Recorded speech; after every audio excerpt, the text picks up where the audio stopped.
Hello dear student, আজ নিয়ে এসেছি অষ্টম শ্রেণীর দ্বিতীয় পর্যায়ক্রমে মূল্যায়ন 2026 সালে ভূগোল বিষয়ের একটি নমুনা প্রশ্নপত্র নিয়ে। তোমাদের দ্বিতীয় পরীক্ষা হয়ে থাকে 50 নম্বরে, যার সময় থাকে 1 ঘন্টা 40 মিনিট। আর কিছুদিন পরই তোমাদের দ্বিতীয় পরীক্ষা শুরু হবে এবং পরীক্ষায় ভালো রেজাল্টের জন্য ভূগোল বিষয়ের এই ধরনের প্রশ্নের সেট 10টা এই চ্যানেলে আপলোড করা হবে। এই 10টা প্রশ্নের সেট তুমি যদি ভালো করে প্র্যাকটিস করে যাও পরীক্ষা সেন্টারে, তাহলে তুমি অবশ্যই ভালো রেজাল্ট করবে। তার আগে যারা আমাদের এই চ্যানেলে নতুন এসেছো, অবশ্যই চ্যানেলটিকে সাবস্ক্রাইব করে দিয়ে পাশে আসা বেল আইকন টিপে দিয়ে অল নোটিফিকেশন অল করে রাখবে, যাতে আমাদের সব ধরনের এডুকেশনাল ভিডিও সবার আগে পাওয়ার জন্য। তো বেশি কথা না বলে ভিডিওটি শুরু করা যাক।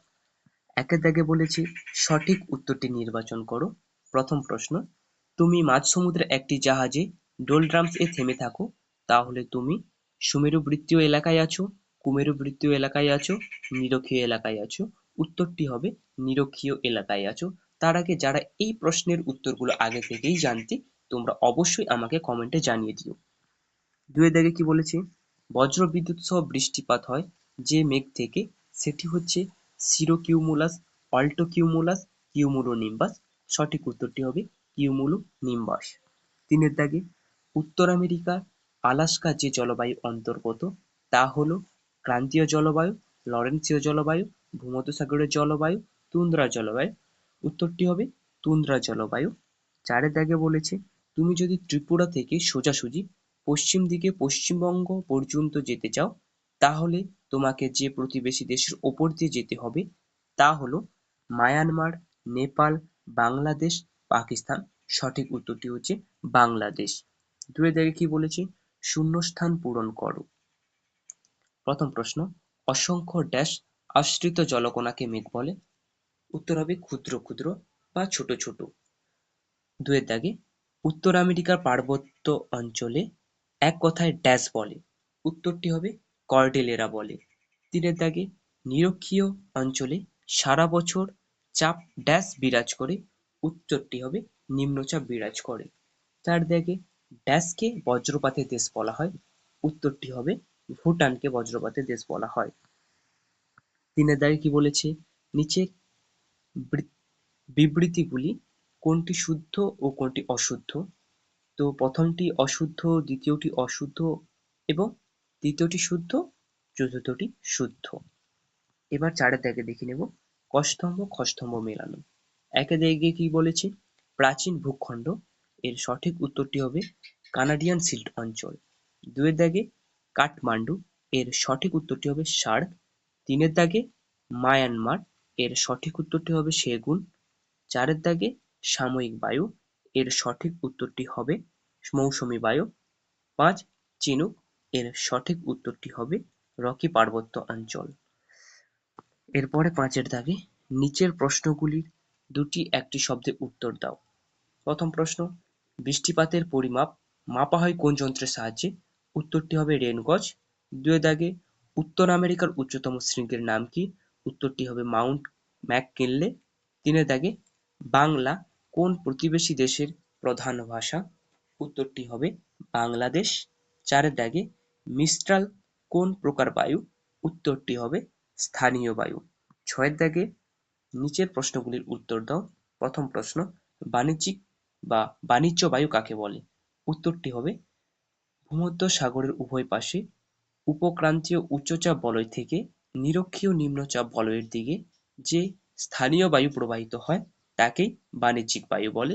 দুটো পয়েন্ট রয়েছে, উত্তর গোলার্ধে এটি উত্তর পূর্ব দিক থেকে প্রবাহিত হয়, দক্ষিণ গোলার্ধে এটি দক্ষিণ পূর্ব দিক থেকে প্রবাহিত হয়। দ্বিতীয় প্রশ্ন, পঞ্চহ্রদ কাকে বলে? উত্তর আমেরিকার গ্রেট ল্যাকস অঞ্চলে অবস্থিত ৫টি বৃহৎ স্বাদু জলের হ্রদকে একত্রে পঞ্চহ্রদ বলা হয়। এই ৫টি হ্রদ হল সুপিরিয়র হ্রদ, মিশিগান হ্রদ, হিউরন হ্রদ, ইরি হ্রদ এবং অন্টারিও হ্রদ। ৩-এর দাগে, বাম্পি ক্লাউডস কাকে বলে? উত্তর, আবহাওয়া বিজ্ঞানীদের স্ট্র্যাটোকিউমুলাস মেঘকে অনেক সময় ইংরেজিতে বাম্পি ক্লাউডস বলা হয়। এই মেঘগুলো সাধারণত 2000 থেকে 7000 ফুট উচ্চতা স্তরে অবস্থান করে এবং আকাশ জুড়ে ধূসর ও অমসৃণ ভাঁজযুক্ত বা পিণ্ডাকার আস্তরণ তৈরি করে। বৈশিষ্ট্য: এর গঠন পয়েন্ট এগুলো ঢেউ খেলানো প্রকৃতির হয়, যা দেখতে উঁচু-নিচু অমসৃণ লাগে। রং: সাধারণত হালকা থেকে গাঢ় ধূসর রঙের হয়ে থাকে। তারপরে দারুচিনির দ্বীপ কাকে বলে? উত্তরটি হবে পৃথিবীতে মূলত শ্রীলঙ্কাকে দারুচিনির দ্বীপ বলা হয় কারণ শতাব্দীর পর শতাব্দী ধরে বিশ্বসেরা দারুচিনি এখানে উৎপাদিত ও রপ্তানি হয়ে আসছে। তবে বাংলা সাহিত্য ও বাংলাদেশের বিশেষ করে হুমায়ুন আহমদের উপন্যাস ও চলচ্চিত্রে অবলম্বনে বাংলাদেশের একমাত্র প্রবাল দ্বীপ সেন্ট মার্টিনকে দারুচিনির দ্বীপ নামে অভিহিত করা হয় কারণ ১ নম্বর পয়েন্ট প্রাচীনকাল থেকে এখানে প্রচুর দারুচিনি উৎপন্ন হয়। ২ দারুচিনি রপ্তানির জন্য দেশটি। ৭ এর দাগে নিচের প্রশ্নগুলির উত্তর দাও। এই প্রশ্নগুলো তোমরা তোমাদের শিক্ষক মহাশয়ের কাছ থেকে জেনে নেবে বা তোমরা যে কোনো সহায়িকা থেকে উত্তরগুলো দেখে নিতে পারো। প্রথম প্রশ্ন কি বলেছে? ক্যাটাবেটিক বায়ু চিত্রসহ বর্ণনা দাও। এই প্রশ্নটা অত্যন্ত গুরুত্বপূর্ণ। এই প্রশ্নটা সবসময় পরীক্ষায় দিয়ে থাকে। ২ ক্যারেজ প্রথা কি? ৩ চাঁদোয়া কি কোথায় দেখা যায়? ৪ পৃথিবীর রুটির ঝুড়ি কাকে বলে এবং কেন?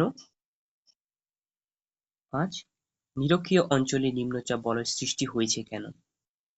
এবার ৮ এর দাগে ৫ নম্বরের যে প্রশ্নগুলো ১ পৃথিবীর বায়ুচাপ বলয় ও নিয়ত বায়ু সম্পর্কে একটি চিত্রে অঙ্কন করে চিহ্নিত করো।